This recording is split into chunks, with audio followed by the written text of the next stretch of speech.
Hadirin mukminin sekalian, saya nak sentuh sikit lah sebelum baca hadis ni. Sahabat ni tak ada orang kata time dia rehat, kata Abdullah bin Mas'ud ke, Abu Bakar Siddiq ke, Umar bin Khattab ke, Uthman bin Affan ke, Abu Ubaidah Al-Jarrah ke, Ammar ke, siapa ke. Nabi sebut dengan hadis-hadis yang banyak tentang depa, puji depa, yang kita panggil sebagai fadailus sahabah, fadilat sahabat atau manaqibus sahabah. Manaqib Abu Bakar, manaqib kelebihan depa. Tapi tak pernah sejarah kata lepas Nabi mati depa duk sandak di tiang masjid, ambil tasbih duk kira wah subhanallah subhanallah, umat nak jadi apa hang jadilah. Aku ni kata jomlah kita dakwah, dia tak payahlah hampa pi lah, kata aku ni Nabi janji dah syurga, takkan nak masuk neraka hari tu dia ikut Nabi teruk enggak dah. Tak ada pernah satu pun sahabat buat kerja macam ni.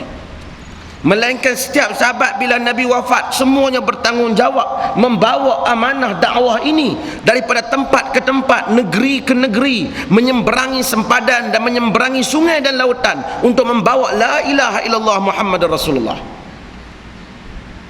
Sedangkan mereka dijamin untuk masuk syurga, kerana mereka tahu bahawa syurga tidak diberi secara percuma, ia diberi di atas pengorbanan dan perjuangan. Mari angin kesufian, dia candukan orang Islam sehingga orang Islam kena candu. Dia panggil mujazafah ni dia bagi hadis candu, hadis melampau. Siapa semayang ni 2 rakaat, pahala dia seperti sekalian para nabi. Siapa semayang ni 2 rakaat, pahala dia seperti Nabi Ibrahim. Dia bagi benda-benda yang akhirnya yang palsu, yang akhirnya orang dapat benda ni duk sandak, tak apa dah, dia tak berdasarkan yang aku duk buat ni berapa puluh syurga aku dapat, tak boleh nak kira. Sebab itu umat Islam, kau kena bom di Iraq ke, kau kena lanyak di Palestin ke, kau kena bunuh di Kashmir ke, hak duk buat duk masjid duk sandak macam ni tuan-tuan, insya-Allah kita baca ni masuk syurga tanpa perlu memikirkan nasib dan harga diri umat dan apa yang sedang dihadapi oleh orang Islam. Inilah juga kejatuhan Andalus apabila masuknya pemikiran Sufism ini, pemikiran tarekat kerohanian ini. Bukan saya tentang kerohanian tu, dia karut ni, yang akhirnya dia khayal ke orang Allah duk pusing tu lah.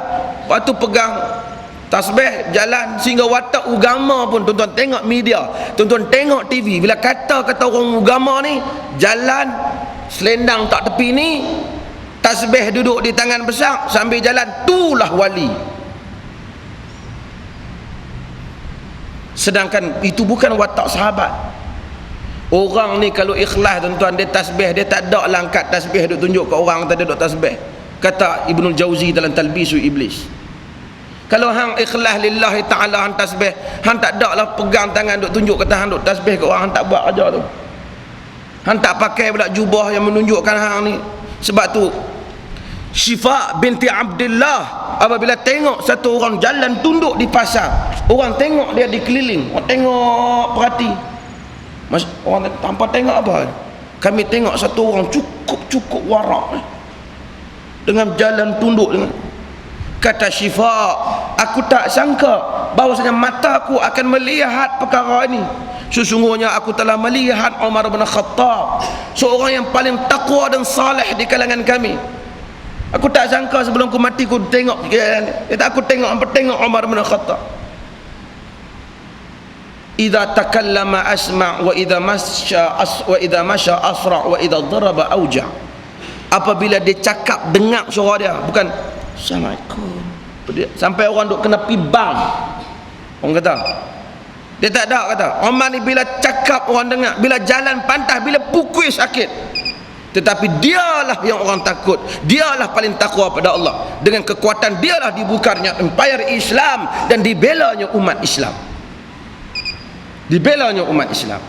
Tapi bila dia main passion baru, agama dengan wajah yang baru, jadi jalan slow, orang lain tak jadi. Kalau ada orang buat maksiat, mari wali ni hanya buat macam tu saja, mai karamat dia habis mati orang, rebah kau tu kena bala. Nabi SAW pun tak boleh buat macam tu kat Quraisy.